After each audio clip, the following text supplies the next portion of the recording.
Hello friends, welcome to प्यारी प्यारी comics channel. आज हम आपके सामने पेश कर रहे हैं नागराज की शानदार कॉमिक्स स्नेक पार्क। चैनल पर फर्स्ट टाइम आया, चैनल को सब्सक्राइब कीजिए। ये देख सकते हैं कवर फर्स्ट, स्नेक पार्क, रोमांचक कहानी नागराज।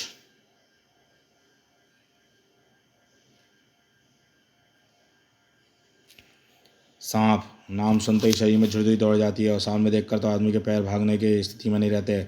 सांप का यह खौफ, यह डर सिर्फ उसके विष के कारण होता है, जो एक बार में हाथी तक को खत्म कर सकता है। अगर एक सांप के विष से लोग दूर भागते हैं तो नागराज के शरीर में बसे विष की तीव्र भयंकरता का अनुमान लगा पाना मुश्किल है, जिसमें सैकड़ों ही नहीं बल्कि हजारों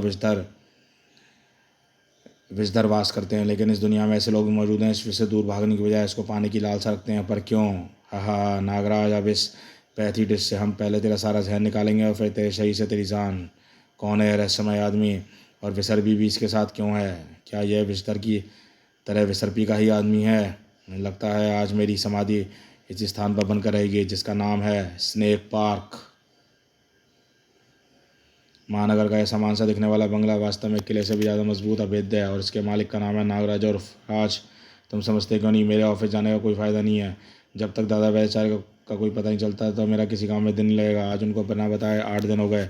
ऐसा उन्होंने पहले कभी नहीं किया। विषकन्या और विषधर से उलझने के चक्कर में मैं इस बात पर ध्यान नहीं दे पाया। विषकन्या से जब नागराज की मुठभेड़ के बारे में जानने के लिए बनाए विषकन्या हमारे चैनल में नागराज कॉमिक्स की प्लेलिस्ट में आगे बढ़ सकते हैं। लेकिन तुम फिक्र मत करो, अगर वे अपने आप कहीं नहीं गए जल्दी वापस आएंगे और किसी ने उनको ज़बरदस्ती ले जाने की कोशिश की है तो नागराज आज ही रात उस शख्स का पता लगा कर रहेगा। अगर नागराज के लिए उसके परिवार के राज सोची रच वैदाचार्य की जान बेशकीमती थी तो किसी और के लिए नागराज की जान। देखो इस सांप को ध्यान से देखो। अब तुम सब कुछ भूल चुके हो, तुम्हारा दिमाग मेरे कब्जे में है। हाँ, अब तुम वही करोगे जो मैं तुम्हें कहूँगा। कल सुबह तुम नागराज से मिलोगे, इसको काटोगे और गलकर मरने से पहले जितना खून पी सकते हो पियोगे। पूछो नागराज कहाँ मिलेगा? नागराज मुझे कहाँ मिलेगा? महानगर में सर्पों का एक सुरक्षित पार्क बनाया गया है। वहाँ पर सांपों को उनके प्राकृतिक वातावरण में पाला जाएगा ताकि उनका जहर निकालकर सांपों की काट बनाई जा सके। कल सुबह नागराज उस पार्क का उद्घाटन करेगा। उस पार्क का नाम है स्नेक पार्क। नागराज पर कहीं और भी घात लगाई जा रही थी। यही है वह स्थान जहाँ पर नागराज से मिलने की संभावना है, लेकिन मुझे इसके अंदर चोरों की तरह प्रवेश करना है क्योंकि मैं नहीं चाहती नागराज से मेरा सामना होते कोई और देखे। ये तो नागराज के लिए अच्छा होगा ना ही मेरे लिए। यह निवास स्थान वैदाचार्य ने राज के लिए बनाया था, एक किले सुरक्षित कई तरह के सुरक्षा तंत्रों से लैंस, ताकि अगर कोई दुश्मन यह रहस्य जानकर नागराज ही राज है इस मकान में घुसने की चेष्टा करे कभी सफल ना हो पाए। आहा घप, उस रहस्यमय लड़की के पैर में कांटा चुभने के साथ ही अंदर अलार्म बज उठा। ये अचानक दादा बेचारा अचानक चले क्यों? अरे ये अलार्म! भारती ने कंट्रोल रूम सर्किट भी देखा। ये अच्छा, यह घुसपैठिया की लड़की है, लेकिन इसके पेड़ में चुभे कांटे खास विष से बुझे हुए हैं जो किसी प्राणी को कुछ समय की लकवा कर सकते हैं। मैं इसको आराम से कब्जे में ले सकती हूँ। लेकिन भारती को यह उम्मीद पूरी नहीं थी क्योंकि न जाने क्यों उस लड़की और विष का असर नहीं हुआ। उन लोहों के कांटों की चुभन ने मुझे चौंका दिया था। किस्मत की बात है कि मैं संतुलन खोकर अंदर ही गिरी। मेरे अंदर गिरते ही ये कांटे सक्रिय हो गए, यानी ये किसी तरह का सुरक्षा प्रबंध है। मुझे सतर्क रहना होगा। भारती की बुद्धि भी चकरा गई थी। अरे इस पर तो विष का कोई असर नहीं हुआ, पर कैसे? कोई मामूली दुश्मन नहीं है, मुझे इस खास इंतजाम करना होगा। कंप्यूटराइज प्राणी भारती के हाथ रखने लगे और नई सुरक्षा व्यवस्था से बंगले की शक्ल रख दी। दीवारों में सर की असली दरवाजों की जगह बंद कर दिया और नए द्वार नजर आने लगे। उस रहस्यमय लड़की को बदलाव का पता नहीं चला। नए दरवाजे से अंदर प्रविष्ट होने लगी और जहाँ रास्ते पर गया जिसमें दुश्मन को फंसाने के कई जाल थे। यह चक्र घूमने को लगा। रंग बिरंगी लाइटें चमक रही हैं। सम्मोहन चक्र दादा बेचारे बनाया हुआ किसी प्राणी को पल भर में सम्मोहित कर सकता है। अब तुम सम्मोहित हो चुकी हो, वहीं पर रुक जाओ। फिर मुझे अपना नाम बताओ, अनेक कारण बताओ। मुझे सम्मोहित करने की कोशिश की जा रही है। मुझे कड़ाक, अभी इस खिलौने से भारती की आंखें फटी की फटी रह गई। दूसरा बार विफल हो गया। मुझे इस पर वार करना होगा। इसके लिए जानलेवा साबित हो सकता है, पर मैं मजबूर हूँ। यह लड़की काफ़ी खतरनाक लग रही है, इसको यहाँ नहीं दे सकती। यह खतरनाक लड़की जिससे मिलने के लिए अंदर घुस रही थी वैसे वो कैसे काफ़ी दूर था। यह किसमें गुंडा है जिससे मैंने वैदाचार्य के बारे में पूछा है, लेकिन जब तक इस होलिये के किसी आदमी को किसी ने नहीं देखा। अब समुद्र तट पर घूमने वाले गुंडों से पूछताछ की जाए, शायद उनको कुछ पता हो। नागराज! आहा धाड़! कुछ ही पलों बाद नागबंदों में लुट्टा गुंडा थरथका। मुझे पुलिस के हवाले कर दो, जेल में डाल दो, मुझे सांप से हटा लूँगा अगर तुम मेरे सवाल का सही से जवाब दो। नागराज का सवाल सुनते ही गुंडा बिना वक्त सोचा, तुम्हारे बताए हुलिये का आदमी करीब 10 दिन पहले ईरान जाने वाले एक जहाज़ पर चढ़ा था। अब वह बूढ़ा कहा गया है तो जहाज़ के वापस आने पर मालूम होगा। जहाज़ में आने में भी 1 और महीना है। हो, यानी 1 महीने का कुछ पता नहीं चलेगा। मैं कल शिपिंग कॉर्पोरेशन आकर जहाज़ को ढूंढने से रेडियो संपर्क करने की कोशिश करूँगा। इधर नागराज बेहतर तक पहुँचने की कोशिश जा रही थी और उस रहस्यमय लड़की का नागराज तक पहुँचने की आगे रास्ता बंद है सिवाय इस कक्ष के जिस पर लिस्ट पर लिखा है मेरे सामने और कोई रास्ता नहीं है, मुझे इस लिफ्ट के अंदर घुसना होगा। अंदर घुसते ही लिफ्ट का दरवाज़ा बहुत तेज़ी से बंद हो गया। दरवाज़ा बंद होते ही, अरे यह लिफ्ट इस दीवार की चारों तरफ सरक रही है, कक्ष छोटा हो रहा है, ज़रूर मेरी हर गतिविधि पे नज़र रखी जा रही है। और इस छेद में चमचमाता नज़र आ रहा है, शीशा नज़र आ रहा है, यह मुझे इस वक्त रखने में सक्रिय है, मुझे इसे नष्ट करना होगा। उंगली के तेज वार ने छिपे कैमरे के लेंस को तोड़ा और एक झटके में कैमरे को तोड़ दिया, कड़ाक। और फिर उस कैमरे में दिखना बंद हो गया। ओह, लिफ्ट के अंदर लगा कैमरा नष्ट हो गया, लेकिन बाहर लगे कैमरे से साफ स्पष्ट नजर आया, दीवार के आसपास लगभग चिपक चुकी हैं। मुझे इस लड़की के लिफ्ट में पिसकर जाने मर जाने का अफसोस है, लेकिन शायद मर जाना अच्छा है, क्योंकि जिस लड़की का विष मुझे कांटे का मुँह ना हो, वह उसकी खतरनाक दुश्मन रही होगी।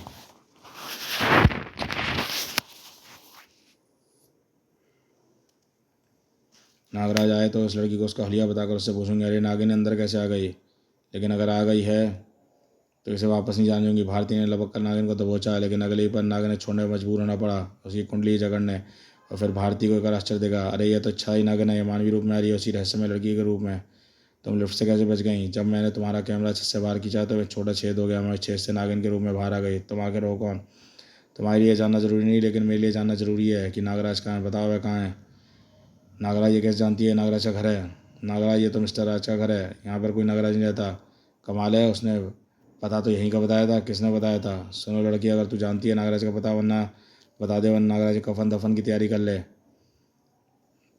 अगर दोबारा नागराज के लिए शब्द मुंह से निकाले तो जहर विषय तेरे दांत तोड़ दूंगी। ओह, यानी तू नागराज को जानती है? तेरी इस हरकत ने बड़ा सबूत दे दिया। ताड़, मेरे पास वक्त नहीं है लड़की। अगर तूने 5 पलों के अंदर अंदर नागराज का पता नहीं बताया तो मैं तेरी आत्मा को नरक का पता बता दूंगी। अरे इसने तो मुझे विषदल से मार दिया, और नागराज को उस व्यवधान से कोई नहीं बचेगा। फिलहाल छुटकारा पाने के लिए कोई ना कोई जवाब देना पड़ेगा। नागराज कल सुबह महानगर के स्नैक पार्क का उद्घाटन करेगा। कहाँ है स्नैक पार्क? महानगर के पश्चिमी छोर पर। ठीक है, बाकी मैं पता लगाऊंगी। अपना पूरा काम पूरा करती ही लड़की फिर नागर में बदल के गायब हो गई। अगली सुबह स्नैक पार्क पहुंचने के लिए। स्नैक पार्क आम जनता के लिए कौतूहल से भरी चीज़, जरूरतमंदों के लिए जीवन स्थान। इस पार्क का मुख्य उद्देश्य सांपों के विष का यानी वैनम को निकाल कर एंटीवेनम सर्प काट की विष तैयार करना है। इसके लिए साथ साथ आम जनता में सर्पों के बारे में शिक्षित करना आवश्यक है। आप जितना सोचने वाले बहुत कम लोग हैं, डॉक्टर करुणाकरण। हमारे देश में हर सांप काटने से हर वर्ष लगभग 40,000 मौतें होती हैं। उनमें से उन लोगों की संख्या अच्छी खासी है जो सर्प के विष की वजह सांप के डर से मर जाते हैं। जबकि जबकि सच्चाई तो है, 10 सांपों में सिर्फ 1% सांप ही जहरीला होता है, यानी 10% इस पार्क का उद्देश्य जनता को विषधर और विषहीन सांपों में अंतर से अवगत कराना है।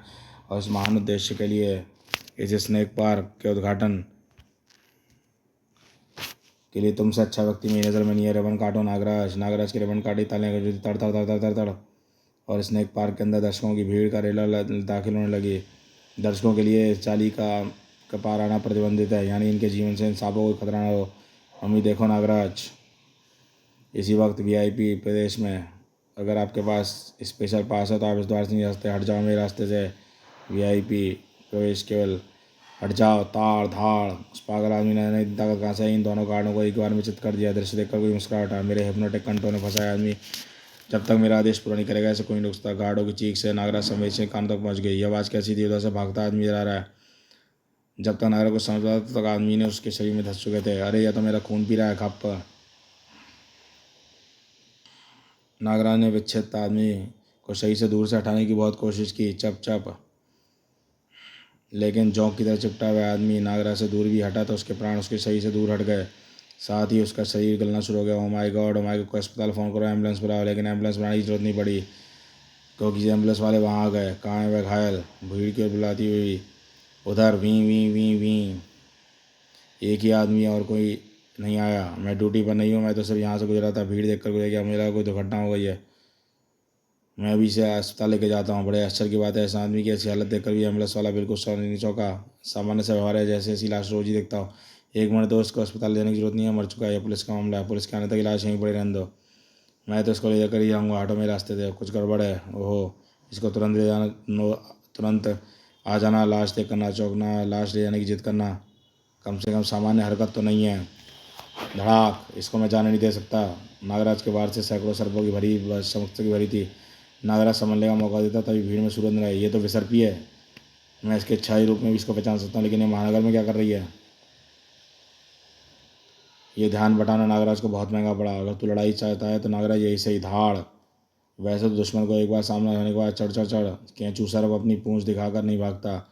ओहो, ये आदमी खाल पहना एक विलक्षण सर्प है। आश्चर्य था वह प्राणी, आधा मशीन आधा सर्प का शरीर। नागराज के पल भर के स्तब्ध रह गया, उसकी पसलियाँ कड़कड़ा उठीं। नागराज बहुत जोरदार वार था, उसकी आंखों के सामने अंधेरा छा गया, लेकिन नागराज दृढ़ विश्वास की आंखें खड़ी रह गईं। सांप की सबसे कमजोर है उसकी रीढ़, कमजोरी है उसकी रीढ़ की कमजोर हड्डी, इसलिए सांप को अगर दुम से पकड़ा जाए तो हवा में उड़ नहीं सकता और ये अपना मुंह ऊपर नहीं उठा पाता, ऐसा बेबस हो जाता है। इस लड़ाई जीतने के लिए तुमको पकड़कर वार करना होगा। नागराज सोचा भी ठीक था, वार भी ठीक किया था, परंतु यह भूल गया था केंचू सर के 4 पैर भी थे, जिनका इस्तेमाल केंचू सर नागराज को बेबस करता था। धमाम। नागराज कमजोर पड़ रहा है। आशीष, रेखा, निशांत, मयंक, कुणाल, हम भारत के विभिन्न राज्यों से नागराज का उद्घाटन करता देखने आए थे, ना कि पिटता हुआ देखने। अगर मैं नागराज की मदद कर सकता तो जान देकर भी कहता, फिलहाल हम कुछ नहीं कर सकते। ना तो नागराज के प्रशंसक दृश्य सहन कर रहे थे, ना ही नागराज का शरीर केंचू के शरीर के वार, मशीन के वार। तड़ाक।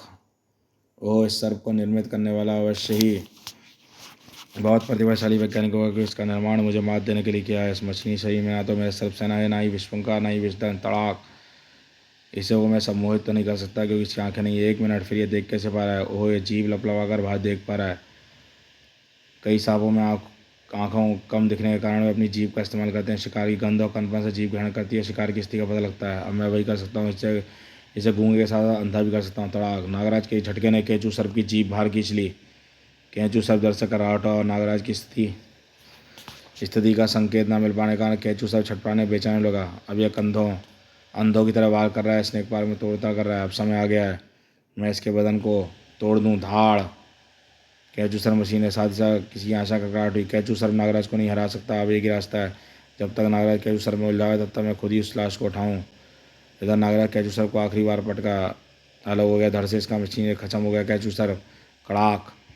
अब मुझे इसकी दुम पकड़ने का कोई ज़रूरत नहीं। नागराज की दुम को छोड़ दिया गया। यही भीषण गलती कर गया, भूल गया कि सही सर्पों की जान निकलने के बाद भी उनकी दुम काफ़ी देर तड़पती रहती है। नागराज कनपट्टी पर केंचू सर्प की तड़पती पूंछ का वार हुआ। तड़ाक। आहा। और नागराज की कनपट्टी से स्थित विषपुंकार की ग्रंथि का संतुलन बिगड़ गया। फू। मेरे मुंह से अपना विषपुंकार निकल लिया, मैं इसको रोक नहीं पा रहा हूँ। मेरी कनपट्टी में तेज दर्द हो रहा है, ठीक से सोच नहीं समझ नहीं पा रहा हूँ। नागराज के पास पड़ी लाश को रहस्यमय गति ठीक पड़े। अरे ये विषपुंकार, अगर मैं आगे बढ़ा तो बेहोश होकर गिर जाऊंगा। अरे लड़की भी नागराज की तरफ बढ़ने की कोशिश करी है, पर यह है क्या? यह तो एक अच्छाधारी नागिन है। उस रहस्यमय शख्स की अनुभवी आंखों से विसर्पी बच नहीं सकी। जोश में आकर जोर से बोले शब्दों को भीड़ों को लाकर कोई और सुन न पाए, लेकिन विसर्पी के कान ज़्यादा तेज थे। ओह, ये आदमी मुझे, जो कोई भी है, मुझे पहचान लिया। मैं रुकना खतरे से खाली नहीं। वैसे भी विश्वपुंकार इस घने कोहरे को चीर कर नागराज तक पहुँच पाना संभव नहीं। मुझे यहाँ से भागना होगा। विश्वपुंकार अपनी जान बचाने भागती भीड़ में कोई हट नहीं पाया कि कब विसर्पी नागरूप धड़के गायब हो गई। नागराज की विश्वपुंकार जहरीले वातावरण में फैल रही थी। जबकि दे तू आते वक्त सर्जिकल टेप और कैंची लाया था, जल्दी दे। देता हूँ, पर तू करने क्या जा रहा है? तू बस देखता जा। कैंची में जो जैकेट में छेद करे और छेद डाल के दोनों छेदों से आगे पार करके उस आंखों से चढ़ाकर कुणाल जाली के पार कूदा। ये जैकेट कुछ पलों के लिए विश्वपुंकार के घातक प्रयास से बचाएगी और उस पलों में अपना काम करना होगा। जाबाज लड़का फुर्ती से आया, उसने सर्जिकल टेप नागराज के मुंह पर कस दिया और मुंह से निकलना बंद हो गया। डॉक्टर करुणाकर मौके का इंतजार था। ये इंजेक्शन नागराज की शरीर की मांसपेशियां शिथिल कर देगा, इससे कुछ फर्क पड़ेगा। इंजेक्शन अपना काम कर गया। नागराज की बाकी मांसपेशियां शिथिल हो गई। सर उफ। विश्वपुंकार का निकलना रुक गया। धन्यवाद दोस्त, आपने मेरी मदद की। क्या नाम है तुम्हारा? मेरा नाम कुणाल सौरभ है नागराज। मैं नवादा बिहार से आपका स्नेक पार्क का उद्घाटन देखने अपने दोस्तों के साथ आया था। उसी वक्त नागराज, आज तुम्हारी वजह से कई जानें खतरे में पड़ गई थी। कमिश्नर साहब, इस दुर्घटना के लिए मुझे खेद है। ऐसा मैंने जानबूझ के नहीं किया। कुछ भी हो, लेकिन दोबारा ऐसा नहीं होना चाहिए, वरना मैं तुम्हारी विश्वपुंकार के प्रयोग पर प्रतिबंध ला सकता हूँ। तुम्हारी जगह कोई और होता तो मैं जेल में डाल देता, लेकिन तुमको मैं सिर्फ चेतावनी देकर छोड़ रहा हूँ। और फिर बाद में स्नेक पार्क के उद्घाटन में रंग में भंग होना एक तरह से अच्छा ही हुआ। डॉक्टर करुणाकर, इस घटनाक्रम में आपको मेरी कमजोरियों को देखने का मौका मिल गया, जो मुझे अक्सर परेशान करती हैं। कैसी कमजोरियाँ नागराज? मेरी सबसे बड़ी कमजोरी है मेरा अपना शरीर है डॉक्टर करुणाकर। अभी अभी आपने खुद देखा कि मैं किस तरह का आदमी काट कर गल गया और विश्वपुंकार अनियंत्रित हो गई। और ऐसा दोबारा भी हो सकता है। मुझे जरा भी आइडिया नहीं है मैं इस दुर्घटना को कैसे रोक सकता हूँ। और यह सिर्फ इसलिए क्योंकि मुझे अपने शरीर के बारे में नहीं पता है। मैं जैसे दीवार पर कैसे चढ़ पाता हूँ, मेरे शरीर में सांप कैसे निकलते हैं, विश्वपुंकार कैसे निकलती है। हमारे रिसर्च सेंटर में तुम्हारे चेकअप की पूरी सुविधाएं उपलब्ध है। मैं चेकअप के बाद तुम्हारे सवालों को जवाब दे पाऊंगा। इस चक्कर में तो भूल ही गया, विसर्पी कहाँ चली गई? विसर्पी है कौन है? विसर्पी पास थी, मैं नागराज से अकेले मिलने का मौका ढूंढ ली थी, लेकिन ये चेकअप क्या होगा? और फिर आपने मुझे क्यों बांध दिया डॉक्टर करना? तुम्हारे शरीर को सीटी स्कैन मशीन में ले जाने के स्टेज पर बांधना आवश्यक है और मशीन का शरीर की अवस्था में एक के बाद एक कई फोटोग्राफ उनका मिलान करती हैं और उसके बाद कंप्यूटर सारे फोटोग्राफ की रिपोर्ट देता है। फ़ोटो ले समय ज़्यादा हिले तो कंप्यूटर में एरर आ सकता है, एरर गलत रीडिंग। सीटी स्कैन कुछ ही मिनटों में अपना काम पूरा कर देगी। मुझे इसकी रिपोर्ट मिलेगी कब तक मेरी डॉक्टर का नामकरण। कुछ बातों की रीडिंग तो चेकिंग पक्की तौर पर बताई सकती है, लेकिन कुछ बातें मैं बता सकता हूँ। कौन सी बात बताइए? तुम मेडिकल विज्ञान के जरिए एक आश्चर्य व्यक्ति हो नागराज। वैसे तुम्हारे शरीर में अंदरूनी संरचना मानव जैसी है, लेकिन तुम्हारा रक्त मानव रक्त से काफ़ी भिन्न है। ये देखो, इलेक्ट्रॉनिक माइक्रोस्कोप द्वारा रक्त बूंद यानी आवर्धित एनालाइज फोटोग्राफ। मानव रक्त में मुख्यतः दो प्रकार के रक्तकण होते हैं, लाल रक्तकण, श्वेत रक्तकण। ये श्वेत रक्तकण मानव शरीर का भारी कीटाणु का हमला से बचाव करते हैं, लेकिन तुम्हारे इन श्वेत रक्तकणों के स्थान पर सूक्ष्म सर्प तैर रहे हैं। ओह, यानी मेरे श्वेत रक्तकण का कार्य सूक्ष्म सर्प करते हैं। हाँ नागराज, और ये देखो, लाल रक्तकण के साथ ये नीले बिंदु भी दिख रहे हैं, तीव्र मारक विषय। ये तुम्हारे खून में साथ साथ तुम्हारे शरीर में तैरता रहता है। ये सूक्ष्म इसी तीव्र विषय में जिंदा रहते हैं।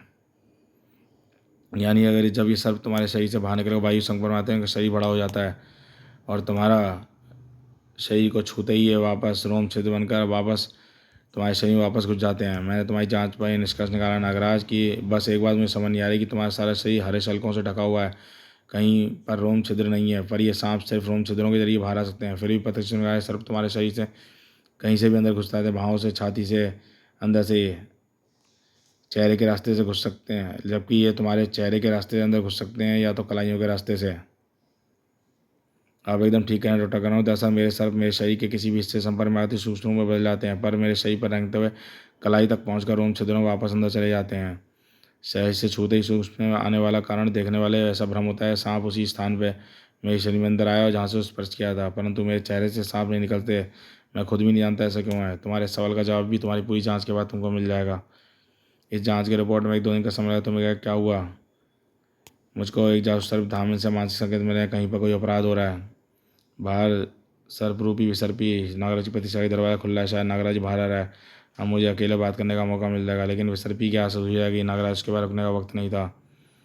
ओह, यह फिर से नागराज की तलाश में गए, लेकिन फिर भी मुझे वापस जाना है यह देखने की नागराज की जाँच आखिर क्यों हो रही है। विसर्पी नागराज की तलाश कर रही थी और नागराज किसी और की तलाश में था। निकाल लो, निकाल जो भी माल है तेरे पास, वरना चाकू तेरे आर पार कर दूंगा। 10वीं बार बोल रहा है तू ये डायलॉग। पहले नागराज को तो आ जाने दे और चाकू को छाती पे सटा, गले में गुदगुदी होती है। लेकिन उस गुंडे को चाकू उठाने के बाद तड़ाक आओ। मैडम ने ये पहले नहीं बताया था कि जबड़ा भी तोड़वाना पड़ेगा। तड़ाक। मैडम यानी महानगर में कोई नई खलनायक आ गई है? हाँ नागराज, उस नई खलनायक का मैं हूँ। तुम भारतीय, ये सब क्या चक्कर है? बताती हूँ, पहले इन एक्टरों को विदा कर दूँ। नागराज के बार के लिए माफ़ी मांगती हूँ पाल कुमार जी। आप लोग जाइए, मुझे ऑफिस में मिलिएगा। Okay madam. इन दोनों अभिनेताओं के जाने के बाद ये क्या हरकत है भारती? जानती हो कितनी महत्वपूर्ण बातचीत छोड़ के बीच में आया हूँ। तुम कल रात अपने बंगले में ही थे, तुम्हारी जरूरी डिस्कशन करने पर यहाँ आई हूँ। ज़्यादा रात हो गई, वहीं पर रुक गई तो क्या हुआ? जो कुछ हुआ ये बताने के लिए मैं आई हूँ तुम्हारे, क्योंकि तुम संपर्क पाने का यही तरीका था। मैं जानती हूँ देर सवेर तुम्हारा कोई ना कोई जासूस इस अपराध को देखकर तुम तक खबर पहुँचा देगा।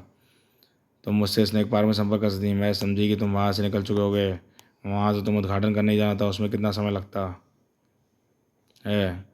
मैं वहीं पर था। बताओ तुमको क्या हुआ कल रात को? भारती जो कुछ आया नागराज की आंखें फटे रह गए। ओहो, यानी विसर्पी मेरे घर आई थी और मुझे जान से मारने की धमकी दी। ये विसर्पी आके रह कौन? फिर कभी बताऊंगा। अभी तो मुझे जानना है कि वह यहाँ पर आई क्यों है। सवाल यह है कि विसर्पी को कैसे पता चला मैं महानगर में रहता हूँ, और यह भी कि कहाँ रहता हूँ। इस सवाल का जवाब नागदीप में था। इसको होश अभी तक नहीं आया राजवैद्य जी। नहीं महात्मा का तो थोड़ा समय लगेगा। विस्तर का वार झेलना, इसके बार के इसका वार काफ़ी समय तक समुद्र में रहना मामूली बात नहीं थी। यह मामूली विषधर सिर्फ विषधर के नागराज को मारने के लिए यज्ञ के बारे में और महानगर नामक स्थान में पता बताने को होश को बैठा, अपना नाम तक नहीं बताया, ना ही यह बताया यहाँ तक क्यों आया था। यह तो सिर्फ किस्मत की बात है कि लहरों में बहता हुआ नागदीप की तरफ आ गया, वरना ना ये बसता ना ही विषधर के षड्यंत्र के बारे में पता था। वैसे ही समझ नहीं आया कि विषधर नागराज की जान के पीछे क्यों पड़ा है। नागराज तो शायद विषधर से पहले कभी नहीं मिला था। खैर, कुमारी विसर्पी कुछ पता चला राजवैद्य जी? नहीं महात्मा, सिर्फ विसर्पी नावद्वीप में नहीं है। ओह, ऐसा पहली बार हुआ है कि कुमारी विसर्पी को बिना बताए नागदीप से बाहर गई है। आखिरी बार तो मैंने उसको तभी देखा था जब वृद्ध हम सबको विषधर्म के बारे में बताया था। हमारी विसर्पी से आखिरी मुलाकात की कल शिवरात्रि है नागराज की। नागदीप के परंपरा के साथ पूजा के साथ विसर्पी को करनी है। ओह, अगर नहीं लौटी तो पूजा में विघ्न पड़ेगा। मुझे योग शक्ति से विसर्पी की तलाश करनी होगी। शिवरात्रि की पूजा से पहले नागदीप वापस लौटना होगा। शिवरात्रि सर्पों संबंधित महान पर्व का आभास था। कल शिवरात्रि है। शिवरात्रि की रात को नागराज श्री साथ से बाहर निकलकर शिव आराधना करते हैं। नागराज को पकड़कर विषग्रंथि उसके निकालने का सुनहरा मौका दोबारा नहीं मिलेगा, क्योंकि सांपों के शरीर से निकल जाने के बाद नागराज एक आम आदमी इतनी शक्ति रहेगी, तुम नागराज के पीछे लग जाओ। महानगर में नागराज की पहली शिवरात्रि थी। मैंने बहुत घूम घाम कर महानगर के पास फैले वीरान शिव मंदिर को अपनी शिवरात्रि के लिए चुनाया, ताकि यह अनोखे शिव पूजन का किसी को खतरा न पहुँचे। नागराज की शिव अर्चना अनोखी थी और खतरनाक भी। मेरी सर्वशक्तियों बाहर निकलो और शिवलिंग को प्रणाम करो। अगले पल आश्चर्य से कलाइयों सैकड़ों नाग निकले, शिवलिंग से लिपट गए। देखते ही शिवलिंग का आकार कई गुना बढ़ गया। नागराज शिव आराधना में लीन हो गया, परंतु यह आराधना ज़्यादा नहीं चली। ओह, यह कैसी मौका है! मैं क्या, किसने नागराज की पूजा भंग करने की जरूरत की? फिस मैंने, यानी कंटक काया ने। मेरे शरीर में 10 अजगरों की शक्ति है। तेरे शरीर की सारी सर्व शक्तियाँ इस वक्त शिवलिंग की से लिपटी पड़ी हैं। अब पहले मैं तुझे बच्चे की तरह पीटूंगा और फिर तेरे शरीर को फाड़कर विषग्रंथि निकाल लूंगा। कंटक काया के एक युवा ने नागराज को पूरे ब्रह्मांड के दर्शन करा दिए। धड़ाक! शरीर से सारे सर्प निकलना अगर कमजोरी जरूर महसूस कर रहा था, लेकिन उसकी दृढ़ संकल्प में कोई कमी नहीं थी। यह तो मैं जानता तू मेरी विषगंधी कराता है, लेकिन इतना जरूर जानता हूँ कि तेरा संबंध उस कैंचू सर्प से जरूर है। इतनी जल्दी 2 दुर्लभ सर्पों का मुझ पर हमला करना सहयोग नहीं हो सकता। तड़ाक! लेकिन शायद तुम यह नहीं समझ पा रहे कि जिस सर्प ने मेरे शरीर में बाहर निकलने हैं, उन रास्ते से मेरे शरीर में अंदर आ सकते हैं। आओ मेरे सर्प शक्तियों, मेरे शरीर में प्रवेश करो। लेकिन यह क्या, मेरे शरीर तरफ बढ़ते सांप वापस पलटकर मुझसे दूर जा रहे हैं। यह इसलिए नागराज, क्योंकि मैंने तेरे शरीर पर एक रासायनिक द्रव का स्प्रे किया, जिसकी गंध तेरे सर्प के पास फटक नहीं सकते। धाड़! और मैंने मौका भी सही चुना है ना। किसी को ऐसी मौके तलाश थी। यहाँ पर थोड़ी सी और मेहनत करनी पड़ेगी, लेकिन मेरी किस्मत मेरा साथ दे तो शहर में घूमते घूमते सर्प को मैंने पहचान लिया। नागराज के शरीर में वास करने वाला सर्प है, क्योंकि मेरे शरीर से नागराज की गंध आ रही है। मुझे मालूम था इन सर्पों में नागराज का मानसिक संपर्क रहता है। जरा सी कड़ाई करते ही मानसिक सर्प द्वारा मुझे नागराज का पता बता दिया। नागराज स्थित थी वीरान शिव मंदिर में आया। मुझे इससे मिलने का मौका मिल जाएगा। सर्पिया ख्याल गया था, नागराज अकेला नहीं था। मुझे जल्दी कोई रास्ता सोचना होगा। एक तो इस सर्पों के निकलने से मेरी शक्ति का क्षीण हो गई है, दूसरा मेरे शरीर से बाहर निकलते रक्त में कमजोरी बढ़ा दी है। धाड़! विस्फुंकार का प्रयोग करता हूँ, बाद में जा। फुंकार का मुझ पर कोई असर नहीं होगा, क्योंकि मेरी नाक में प्रतिरोधक मास्क चढ़ा हुआ है। विस्फुंकार कंटक काया को जानलेवा असर तो नहीं किया था, लेकिन थोड़ा सा विचलित जरूर कर दिया था। नागराज के इतना मौका काफ़ी था। कंटक काया का लवार करना। धाड़! यह पक्का था कि नागराज कंटक काया को बेहोश करने के बाद ही अपने वारों को रोकता। लेकिन अगली बार नागराज विसर्पी तुम। फिर नागराज अपनी बात पूरी नहीं कर पाया। धमाम! नागराज! इससे पहले कि विसर्पी नागराज की तरफ बराबर आती मस्ती में आ गई। विसर्पी तुम महानगर में क्या कर रही है? तो महानगर में महात्मा कालदूत का संदेश है। मानसिक स्तर द्वारा मस्तिष्क को केंद्रित करना पड़ेगा और इस लड़ाई झगड़े की आवाज़ से दूर जाना होगा। विसर्पी वहाँ चली गई, लेकिन ये देखने की फुर्सत नागराज को आती। धड़ाक! इस बदन से सिर्फ एक निर्जात शक्ति बची होगी नागराज। अब मैं तेरे शरीर को 2 हिस्सों में चीरूंगा और उसके बाद अंदर से विषकंती को निकाल कर ले जाऊंगा। इधर नागराज कंटक का छीनने के मुकाबला हो रहा था और दूसरी तरफ कालदूत विसर्पी कालदूत इस तरह से। विसर्पी तुम तुरंत वापस आओ, हम शिवरात्रि की पूजा के लिए तुम्हारा इंतजार कर रहे हैं। क्षमा चाहती हूँ महात्मा, परंतु महानगर में मेरा कार्य अभी समाप्त नहीं हुआ है। महानगर में आकर तुम ऐसा कौन सा महत्वपूर्ण कार्य करी विसर्पी? यह बताने में बहुत समय लगेगा, मुझे जल्दी वापस जाना है। हम तुम्हारे उत्तर संतुष्ट नहीं है कुमारी विसर्पी। तुम्हारे सामने 2 ही विकल्प हैं, या तो तुम स्वयं आकर आ जाओ या मैं किसी को तुमको लेने जबरदस्ती भेजता हूँ। इधर विसर्पी और कालदूत में विवाद चल रहा था और इधर नागराज अविश्वसनीय रूप से आश्चर्य था। यह क्या हो रहा है? मुझे अपने कमजोर शरीर में एक नई शक्ति और स्फूर्ति का संचार होता महसूस हो रहा है। तड़ाक! लेकिन कैसे? खैर, बाद में सोचूंगा, पहले इस बात का फायदा उठाना चाहिए। उस कंटक काया को पीट कर षड्यंत्र रचने का धाड़! कंटक काया नागराज के आश्चर्य बदलाव से संदेश से उबर नहीं पाया। नागराज भाई बता, किसने भेजा तुझे मेरी विषगंधी निकालने के लिए? बोल नागराज, तू मुझसे कभी नहीं जान पाएगा, कभी नहीं, कभी नहीं। धाड़! कंदाजे रूप से नागराज की चेहरे बुरी तरह लहूनान करके नागराज शरीर कंटकाया में जकड़ गया।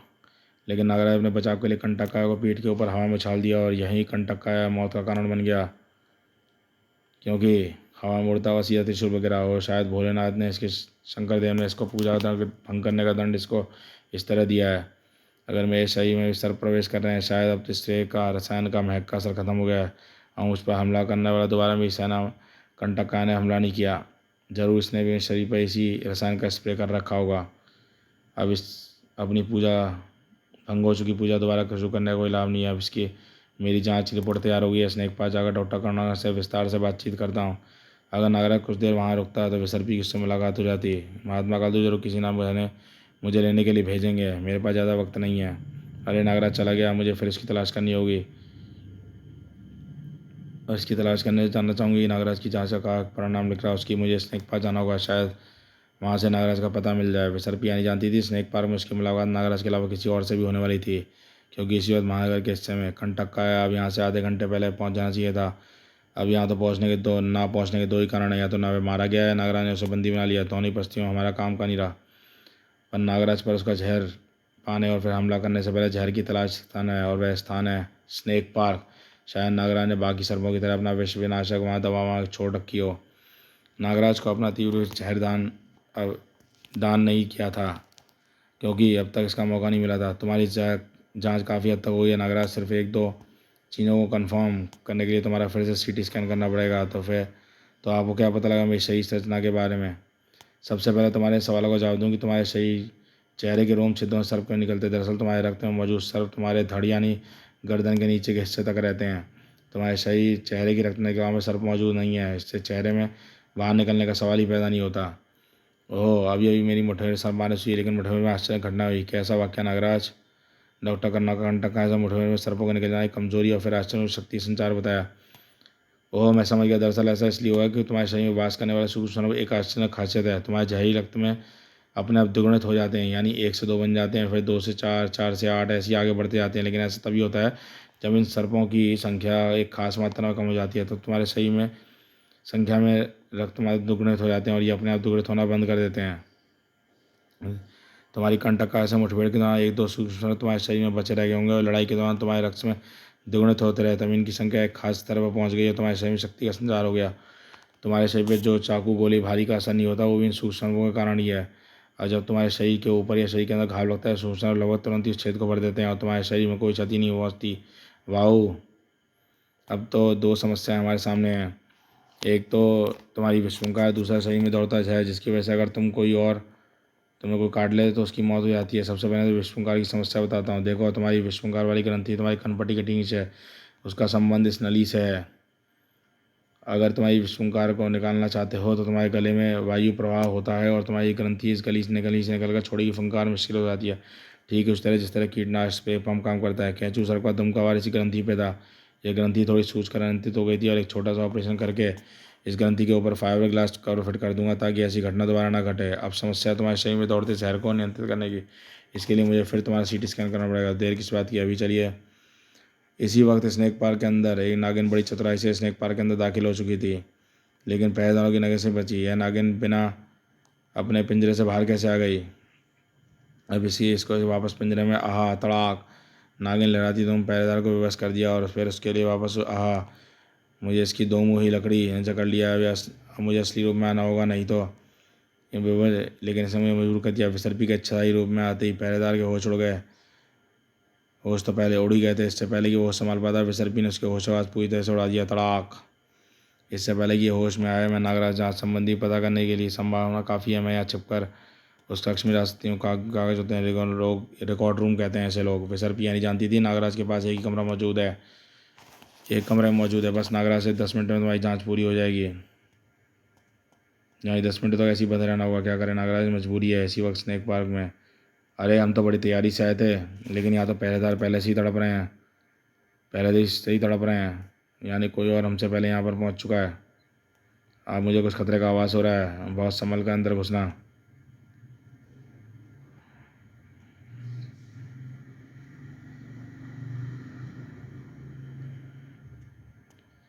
यह खतरा इस बार नागराज की फाइल पढ़ने व्यवस्था है। वो कई शब्द तो मुझे समझ नहीं आ रहे, लेकिन फिर भी नागराज की शक्तियाँ इन कागज़ों में जारी है। ये जानकारियाँ पढ़ने के बाद नागराज को ख़त्म करने का रास्ता तो बड़े आराम से ढूंढा जा सकता है।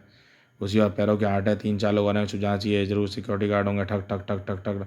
नागराज, विसर्पिया ख्याल गलत था। आने वाले लोग सिक्योरिटी गार्ड नहीं थे। प्रोफेसर, इस कमरे का दरवाज़ा खुला हुआ है, लाइट भी चल रही है, लेकिन यहाँ पर तो कोई नहीं। अरे, इस फाइल पर तो नागराज का नाम लिखा है। क्या है इसके अंदर? इस रहस्यमय साये ने दस्तावेज को पलटा। वाह वाह वाह वाह वाह जी वाह, ये फाइल तो हीरे खान है। इसमें नागराज संबंधी ऐसी जानकारियाँ, इसका पता मुझे नहीं था, लेकिन यह तो वही आदमी जिसने भीड़ में पहचान लिया था। इसके बोलने का अंदाज़ काफ़ी खतरनाक है। जानकारी नज़र रखनी होगी नागराज चाहता क्या है। फिर सीटी स्कैन में मशीन से तुम्हारी स्कैनिंग कर ली गई है, लेकिन स्कैनिंग मैच करना पड़ेगा। तुम्हारे टेस्ट सभी नतीजे सामने पाएंगे। रिकॉर्ड रूम में मेडिकल फाइल लेकर आता हूँ। डॉक्टर कर्नाकर ने कमरे से बाहर जाने के लिए कदम बढ़ाया तो वे 2 कदम पीछे गए। कहीं जाने की जरूरत नहीं है डॉक्टर, फाइल खुद तेरे पास चल के आ गया। वाह रे, इसे कहते हैं किस्मत। हम तो नागराज का जहर लेने आए थे तड़, लेकिन यहाँ तो पूरा का पूरा नागराज ही मिल गया भाई बंधा हुआ। यह क्या बदतमीजी है, कौन हो तुम लोग? आज तूने मेरा दिल तोड़ दिया नागराज। मैंने तुझे पाल पोस कर इतना बड़ा किया, नागराज बना दिया, तू मुझे पहचान नहीं पा रहा? नागमणि, प्रोफेसर नागमणि बोल मेरे बच्चे, जिसको किस्मत ने आज बड़ा सोना मौका दिया है, जिसको महीने से तेरी तलाश थी। वैसे मुझे आज पता चला कि मेरी किस्मत तो पिछले कई दिनों से अच्छी चल रही थी। अब देखो, मैंने एक ही आदमी को सम्मोहित करके तेरे पास तेरा खून पीने भेजा, फिर उसकी गली लाश आई, फिर कैचू सर को भेजा उसकी गली लाश में तेरा जहर अलग कर सकूं, लेकिन कैचू सर ख़त्म करने की स्कीम टाटा फिस हो गई। अब मुझे वक्त लगा तो मेरी किस्मत बड़ी निकली। फिर मैंने तेरे पे कंटक काय को भेजा, वह भी तेरे सही से सारी शक्ति सारे हिसाब निकाल कर बाहर निकाल दिया, पर तूने उसे भी ख़त्म कर दिया। मुझे कि अपनी किस्मत पर शक होने लगा, लेकिन आज इस फाइल को पढ़कर मुझे पता लगा कि मेरी किस्मत बहुत अच्छी है। इसके अनुसार मेरे तेरे मरते ही विस्कंती का सारा जहर बेकार हो जाएगा। तेरे जहर को अंदर तेरे से जिंदा करके ही हासिल करना होगा। यानी यह सब षड्यंत्र तुम्हारा चावा है? हाँ नागराज, पर मैं ये सोचकर यहाँ आया था कि यहाँ पर मेरी लॉटरी लगी हुई है, जहर मिल जाए, पर यहाँ पर तो मेरी लॉटरी लगी हुई है। अच्छा, लेकिन तुम मेरा जहर निकालने के लिए बेताब क्यों नागमणि? मुझे तुम्हारे और नागदंत के बाद एक नया नाग माना बनाना नागराज। तुम दोनों शक्तिशाली हो और तुम्हारे बगैर तुम्हारे जहर के संभव नहीं है। अब चुपचाप मुझे अपना जहर दे दे नागराज। तू मुझे बेबस समझ रहा है नागमणि? मेरी कलाइयों से सर्प बंद होने से सर बाहर नहीं आ सकते, पर यह बंधन इतने सख्त हैं कि मेरे हाथ में खून का दौरा रुक गया है। तू मुझे इसलिए सर्प तेरी मेरी उंगलियों से बाहर नहीं निकल सकते, पर मेरे पास और भी शक्तियाँ नागमणि, विश्वंकार और सम्मोहन शक्ति नागराज।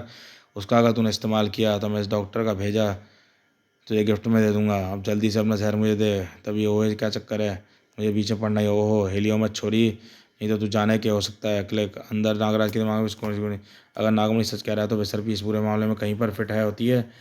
कहीं ऐसा तो नहीं हो विसर की तरह प्रोफेसर नागमणि भी विसर्पी का ही आदमी हो, लेकिन अगर ऐसा है तो विसर्पी यहाँ पर जरूर आएगी। विसर्पी नागराज को फिर एक झलक विसर्पी की दिखाई दी, तभी उस तेज आवाज़ आई, हम प्रोफेसर। यह तो शमी की आवाज़ है, देख वहाँ क्या हुआ।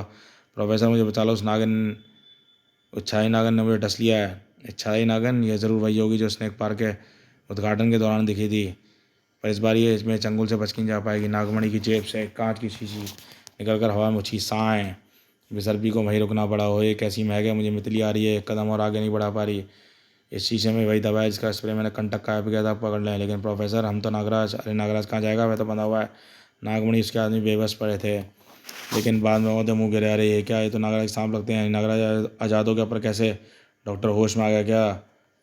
डॉक्टर अभी तक पूरी तरह समझ नहीं पा रहे हैं नागमणि, पर तुम सोचने का कष्ट कर, मैं तुमको बता देता हूँ। दरअसल मैं सोच रहा था कि जहर तो पूरे शरीर में है, पर तुम चाहते तो मेरे शरीर से खून निकाल कर उस जहर को अलग कर देते, पर तुमने ऐसा क्यों नहीं किया? जवाब ढूंढने में ज़्यादा वक्त नहीं लगा। तुम यह जानते थे कि मेरे बदन से रक्त निकलते ही मेरे शरीर में दौड़े सर पर याद हो जाएंगे। बस ये ख्याल आते ही मैंने अपने दांत पर कंधे को उड़ा दिया, खून निकला और साथ सर पर बाहर निकला। अब तुम मेरे मानसिक आदेश पे उन्होंने मुझे आज़ाद करा दिया। अब मुझे उस लड़की से कुछ सवाल जवाब करने, तब तो तुम जरा सुस्ता लो। नागराज बदमाश पड़ी विसर्पी को छू ही नहीं पाया था। क्यों राजकुमारी से दूर हो जाओ नागराज, मैं कुमारी विसर्पी को लेने आया, मेरा वक्त बहुत कम है। नागदीप का सर्वोत्तम योद्धा कालकूट। अच्छा था विसर्पी को ने किसी मुसीबत में फंस जाने की स्थिति में मददगार बुला रखा था, लेकिन मैं तुमको एक मैत्री मुकाबले में पहले ही परास्त कर चुका हूँ कालकूट। तड़ाक, और आज भी करूँगा। तुम ऐसा नहीं कर पाओगे नागराज, अपनी पूरी शक्ति लगाकर भी तुम मुझे नहीं रोक पाओगे।